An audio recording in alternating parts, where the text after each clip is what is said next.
紹介をするとき注意するポイント。紹介をするとき注意するポイントです。一番最初の説明をよく聞いてください。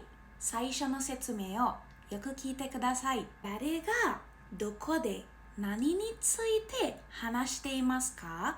誰がどこで何について話していますか? කවුරු කොහෙදී මොනවා ගැනද කතා කරන්න කියලා කියන එක ගැන අවධානය දෙන්න.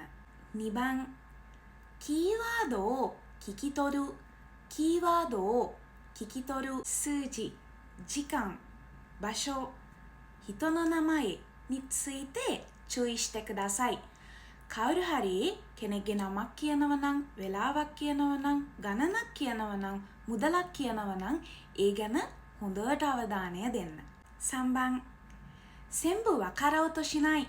全部わかろうとしない。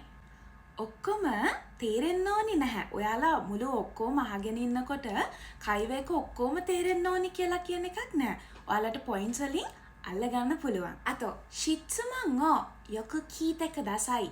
質問をよく聞いてください. හොඳට ප්‍රශ්නෙට සවන් දෙන්න. ඒ වගේම ප්‍රශ්නෙන් අහන්නේ මොකක්ද කියලා කියන එක ඔයාගේ ඔළුවට ගන්න. あと話し方の変化に注意してください。話し方の変化に注意してください。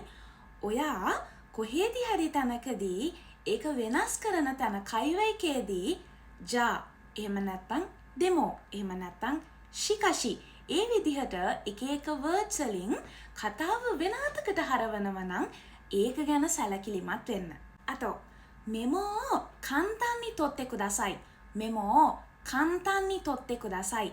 මෙමරි එකක් හරිම සිම්ප්ලි ලියා ගන්න. ඔයාලගේ පේපර් එක ඇතුලේ ඔයාලා මෙමරි එකක් අර ප්‍රශ්නේ උත්තර 4 තියෙන තැනින්ම මොනවා හරි අංකයක් තියෙනවා නම්, වෙලාවක් තියෙනවා නම් අන්න ඒක ගැන ඔයා අහන ගමන් චුට්ටක් මෙමරි එකක් දාගන්න, මෙමෝ එකක් දාගන්න. 最後まで必ずよく聞いてください。最後まで必ずよく聞いてください.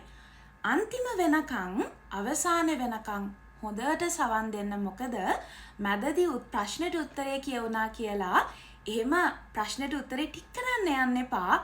අවසාන වෙනකන් අහගෙන ඉන්න. කොහේදී හරි තැනකදී වෙනස් කරනවද කියලා කියන එක.